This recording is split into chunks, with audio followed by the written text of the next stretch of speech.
Hey Bookaholics, and welcome back to another reading vlog.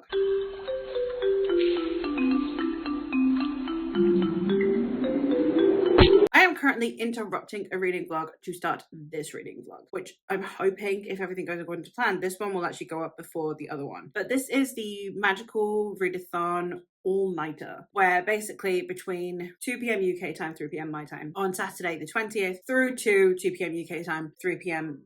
Spanish time on Sunday the 21st, we have 24 hours of more intensive reading. Basically, my plan for the next 24 hours is to read as many books as possible. Now, I have a few short books on my TBR for September, which I have set aside specifically for this 24 hours. Whether I get to them all or not, immaterial. I don't mind. This vlog will span those 24 hours, and then hopefully I'll be able to kind of like cram as many in as possible. So the intensive reading is on. The first one that I have on here is The River Has Roots by Amal Al-Mutar. They are one of the two authors that wrote This Is How You Lose a Time War. I'm using this one for Shapeshifting D, which is multiple POVs, as I am fairly certain that this has two sisters that we are following. This is also my guild's book club, my guild being House of the Arcane, so our book club is this book, so it also garners me an extra 10 points. The synopsis for this one goes: follow the river Liss to the small town of Thistleford, on the edge of Faerie, and meet two sisters who cannot be separated,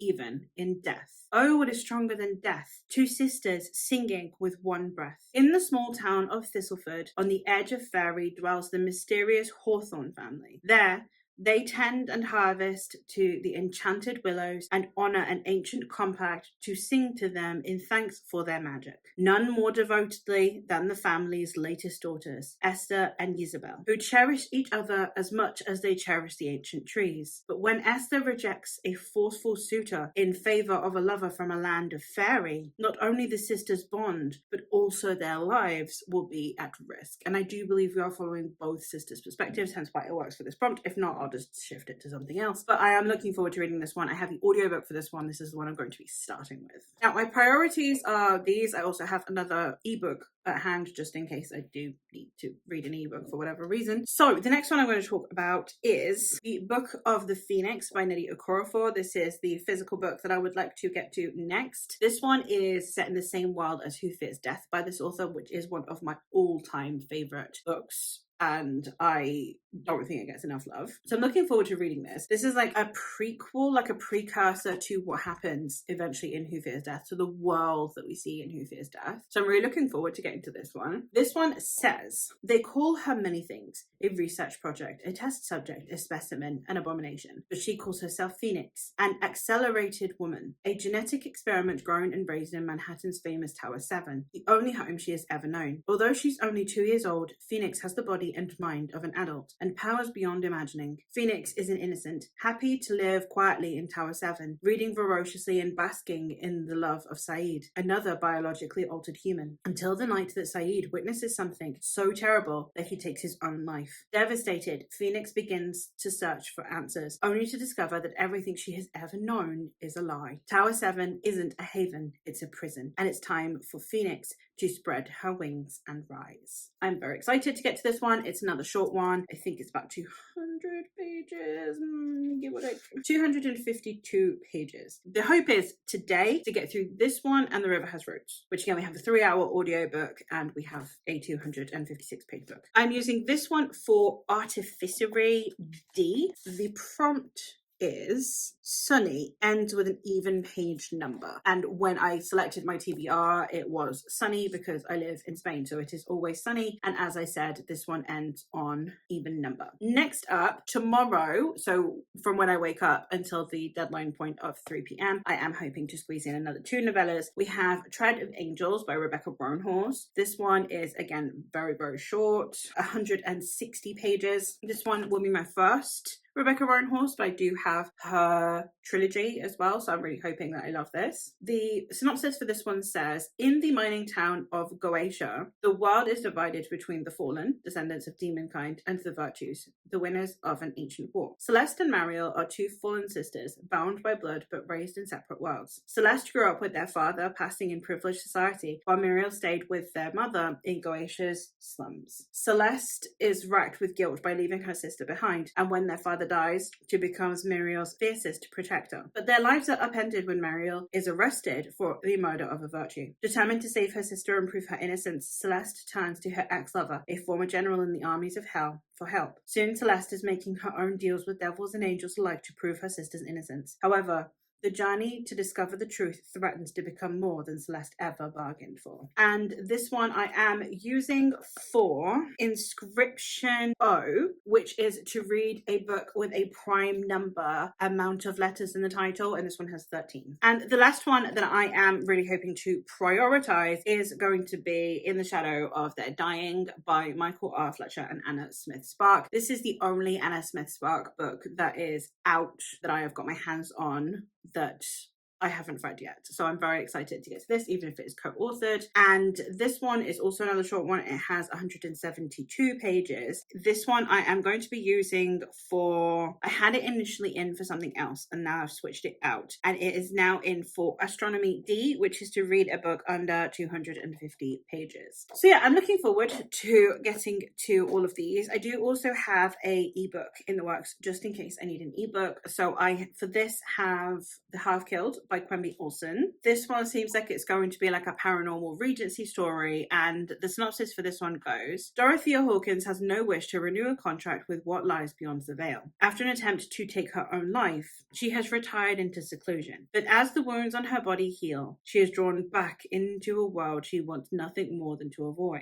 She is sought out by Julian Chiswick, a former man of God who wants her help in discovering who is behind the gruesome murder of a young woman. But the manner of death is all too familiar to Dorothea, and she begins to fear that something even more terrible is about to unleash itself on London. And so Dorothea risks her life and her sanity in order to save people who are oblivious to the threat that hovers over them. It is a task that forces her into a confrontation with her own lurid past and tests her ability to shape events frighteningly beyond her control. This one I have in for Shape-Shifting O, which is genre blend, because this one is historical fiction coupled with either paranormal or fantasy. So I'm very excited to be getting to all of these. Whether or not I get to them all, I don't know. This is just like a provisional TBR in the hopes that I can, get to some of them. Most of these are not actually compulsory for my TBR anyway, so they're just ones that I've kind of like shoved in here for the sake of trying to participate in the all-nighter. And I want to do as many books as possible instead of as many pages as possible. I don't really know why I decided to do it this way. I don't normally do it this way, but I had a load of novellas and things, and I thought, yeah, why not? So I took all of the novellas that I had kind of like provisionally planned and just thrown them into a weekend, and we'll read what we read. I'm going to stop blabbering now because I have half an hour until the kickoff sprints. So I am hoping that I will be able to get to as many of these as possible in the next 24 hours, and that you will enjoy the ride.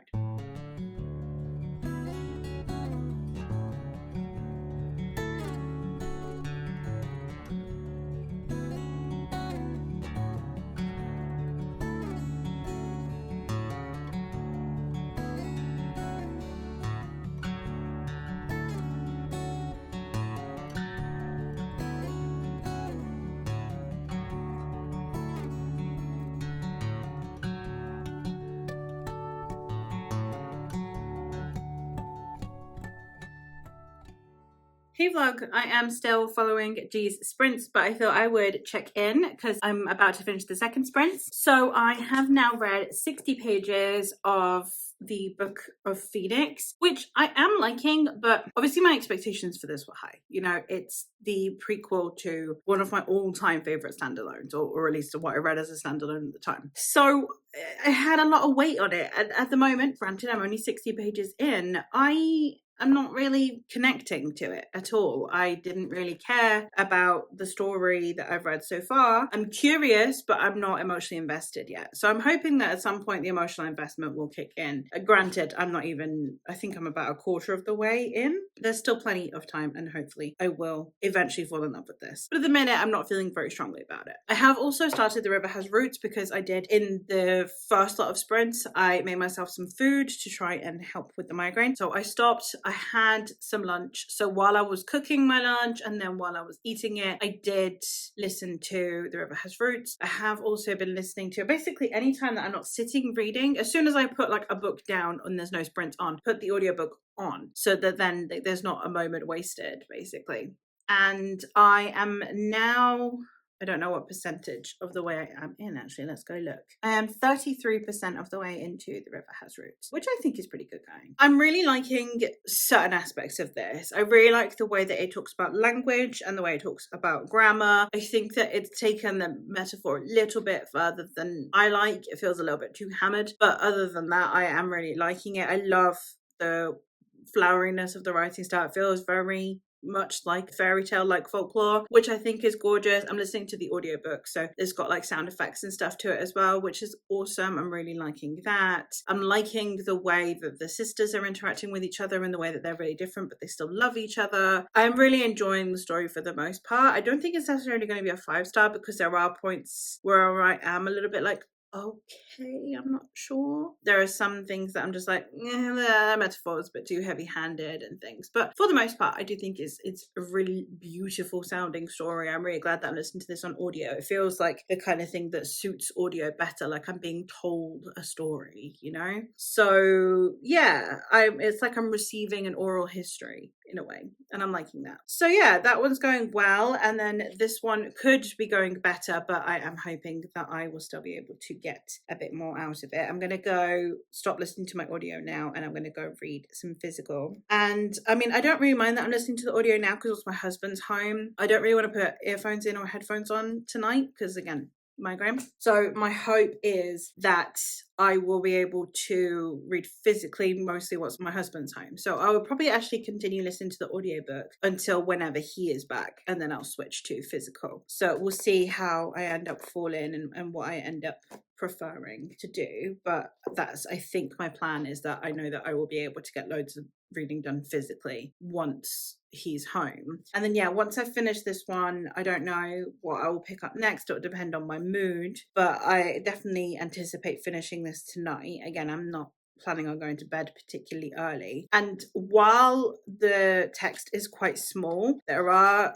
occasional like whole pages that are blank in between chapters. So like here across 2 pages I've got a paragraph, so that happens quite frequently. So I feel like it's, you know, not particularly long book and I should be fine. I'm rambling now, so I'm going to go continue listening to my audiobook until this sprint ends, and then I will hopefully check back in maybe when I am done with something. Now I feel like there's going to be a lot of check-ins for this vlog otherwise, so I'll wait until I'm done with something and then I'll come check in.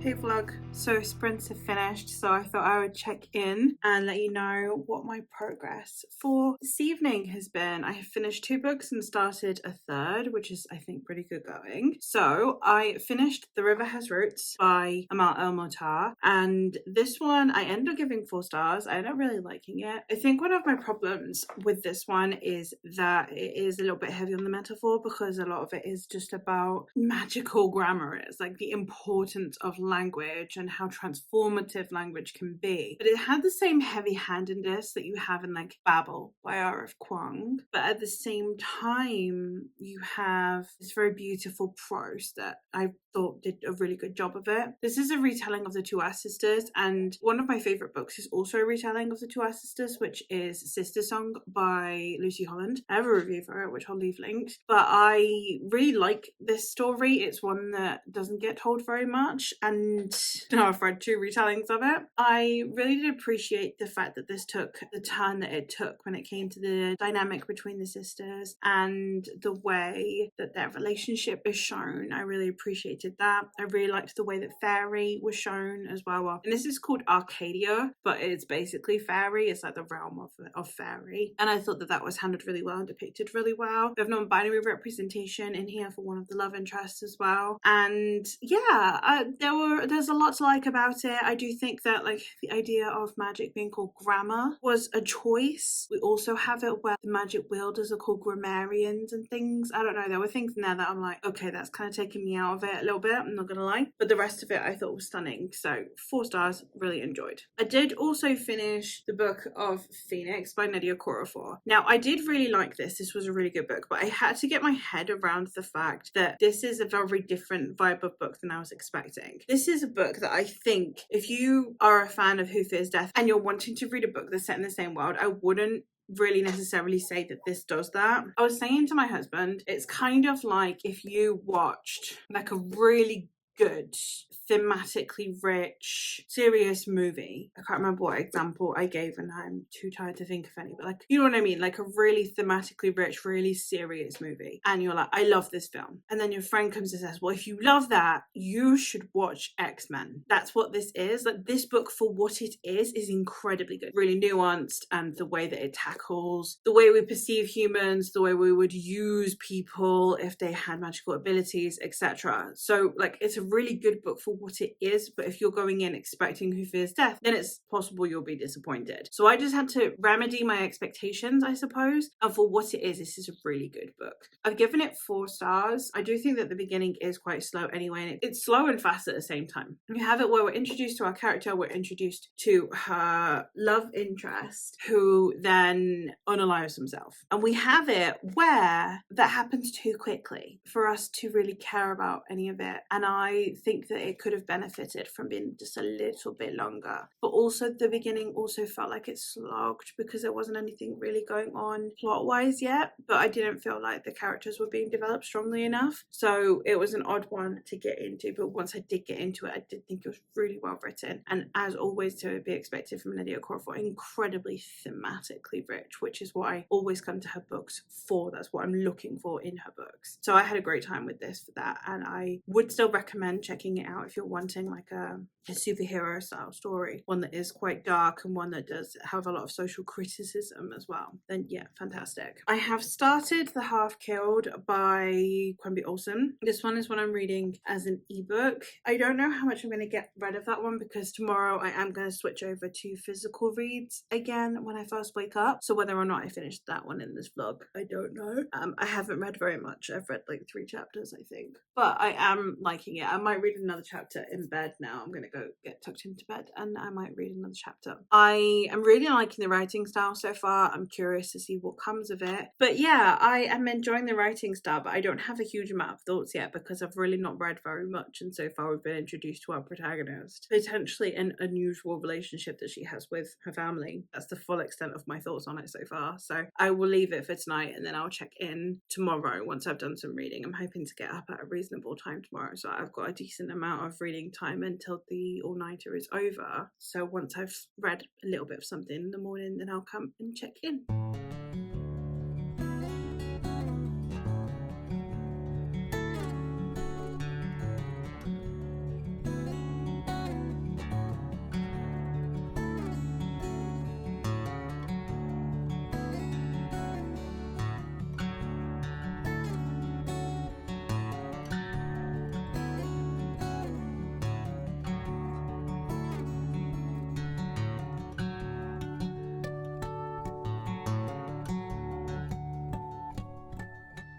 Hey vlog, it is now Sunday morning, so I thought I would check in. I have been doing some reading. I've also been listening to the Demonology ASMR because I am reading Tread of Angels by Rebecca Roanhorse. Obviously this is Angels and Demons, hence why I went with the Demonology ASMR. And I'm really liking this so far. I am halfway now. I'm on chapter 10. So far with this one, I am definitely finding it to be very compulsively readable, very quick read, which is what you want from a novella because it needs to kind of earn its length more for me almost than a full length novel. If there's a book that's over 600 pages or a book that is under 200 pages, they normally need to earn their length because sometimes they can either feel overwritten and too long, like with the case with longer books, and then with short books they can sometimes feel rushed rushed or like we are starved of information or world building or whatever within the fantasy and sci-fi spheres. So I'm definitely feeling like this one is really, really earning its pace in a way that I'm really enjoying. Our protagonist is interesting to follow as well because she is a very flawed character. We're not following someone who is this amazing, perfect person. She is someone who's very flawed and who has a great deal of bias towards her sister, because the perspective that we're following is Celeste, who is a fallen angel, but she's half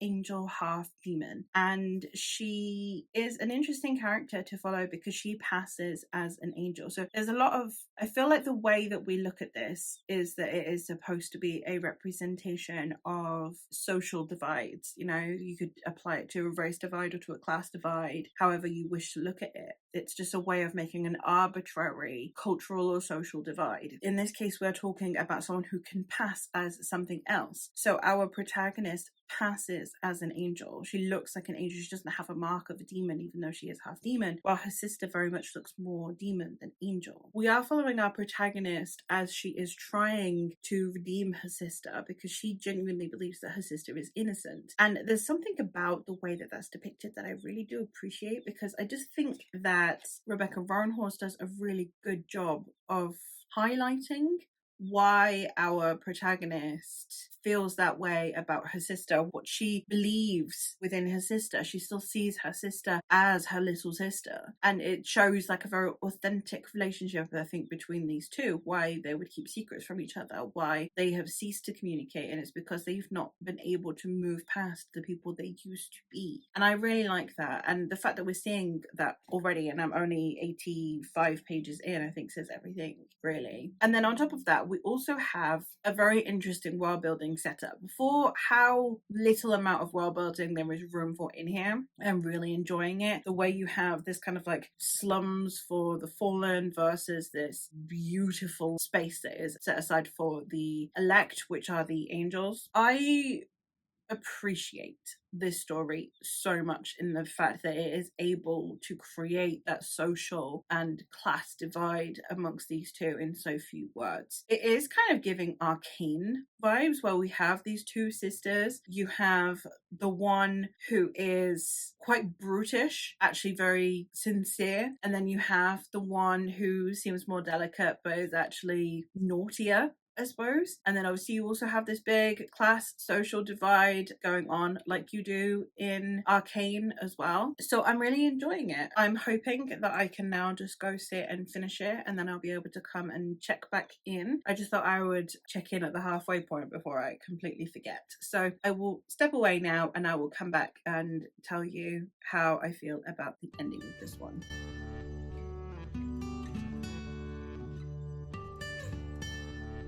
So I have finished Tread of Angels, so I thought I would hop in and give you my thoughts now that I have finished it. I really did appreciate this. I was not expecting the ending. It was shaping up to be a 4-star for most of the book, but I'm feeling like it's now a 5-star given the ending. I can't fault it, just on the basis that I was really impressed with the way that it decided to go about its message. I don't know, like normally whenever you get sisterhood in stories, it's done in a way that I don't understand, really, as someone who does not have any biological full siblings. So to me, it always is a little bit confusing. In this one, it actually made sense. This is what I have actually seen sisterly relationships look like. Not to the extremes of this, because they're not in the extreme circumstances of this, but this idea of sisterhood versus the reality of sisterhood that is in here, I think is really impressive. And I really did like it. I really appreciated the message in here as well. The idea of you want justice to be a thing, you want it to be fair until it's going to affect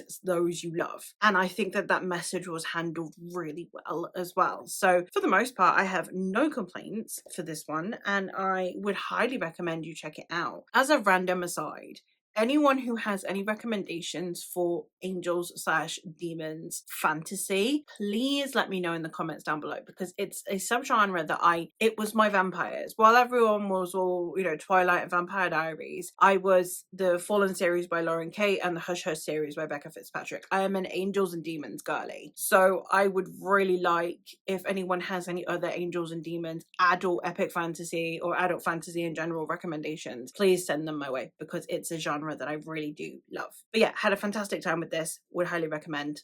And yeah, I think so far my favorite of the ones that I've read over the course of this vlog so far. That does mean that I still have some of the Half Killed left. I am about 4 chapters in. That one's probably not going to get read for this vlog. I have 4 hours left on this, and I still have In the Shadow of Their Dying by Michael R. Fletcher and Anna Smith Spark left to read. So I figured that the sensible thing would be to prioritize my physical read. This one is 172 pages. The font is decently sized, but it is a taller book, but it does also have illustrations.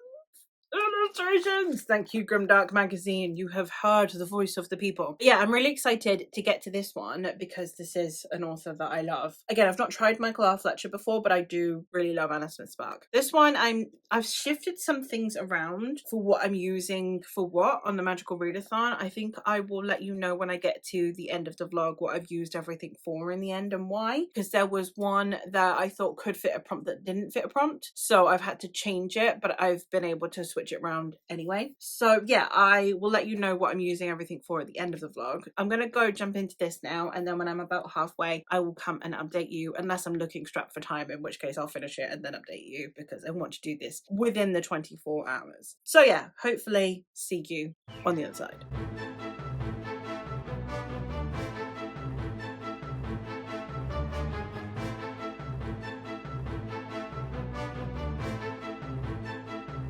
Hey vlog, checking in because I am now halfway through In the Shadow of Their Dying. I have 2 hours left on the timer, so we're running it down a bit, but I am halfway. I was expecting to like this more than I am. I'm not disliking it. I just, again, Anna Smith Spark is one of my favorite authors, so I think I went in with very high expectations. I don't give a shit about any of the characters, which for a character focused novella seems important. We have 3-ish perspectives that we're following. We are first following Tash, who is the 3rd best assassin in this city that is being besieged, and he has been commissioned to go kill the king, and in exchange this group of mercenaries will help him escape this city that no one is able to escape from. For some reason he is stupid enough to think that that's what people would actually do. Then we have Pitt, who is the leader of this group of mercenaries that have hired Tash. They are all substantially better killers than Tash, so why they've hired him is also at the moment beyond me, other than like the assumption that he wasn't going to survive and they didn't care. I don't know, but they are trying to plot how to escape. And then we're also following the bound one, Inar, who is a demon who has been bound to the king and has been kind of ordered to keep the king safe. So we're following these 3 perspectives, and I don't care. Like, the bound one's interesting. Like, I don't think you're supposed to care about the bound one. They're a demon, but they're interesting enough. I don't care about Tash and I don't care about Pitt. We had a character that died at some point in here, and it was like, you know, how they had children, and I don't care again. Like, there was so many things in here that I don't care. So, like, it's grim and it's gritty, and the scenery and the way that this is unfolding is well done, but given that it does feel like it's supposed to be a character focused story, I don't care about the characters, which is quite awkward. As it currently stands, I'm not disliking it. I will definitely finish it because I've only got 70 odd pages to go, but I'm not fussed either way, which is a shame. But yeah, hopefully at least the second half will kind of make it have been worth my while. Like, the way that it wraps up, the way it concludes will hopefully feel like it's worth my while. But yeah, I messaged in one of the discords that I'm in, someone was like, what are you reading next? And I was like, oh, I'm reading In the Shadow of Their Dying. And my friend Terry said, oh, it wasn't quite what I expected. And like, this is what I expected. I just expected it to be more character focused than it is, question mark, because I love Anna Smith Spark's character work, so it's just kind of a shame that it's not more character focused. But we shall see how I feel about the second half. So I'm gonna go get myself some lunch because I'm really hungry, and then I'm gonna hopefully finish this before my timer runs out.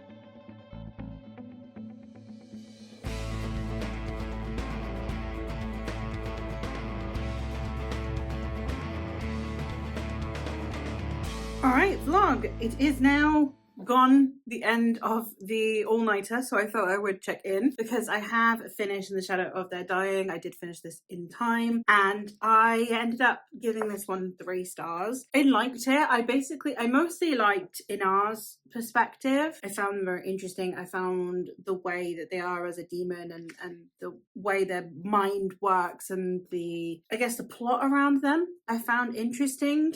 The other 2 perspectives I wasn't particularly fussed about and they felt quite typical dude bro fantasy. I don't think they were badly written and I definitely can see how this would have an audience.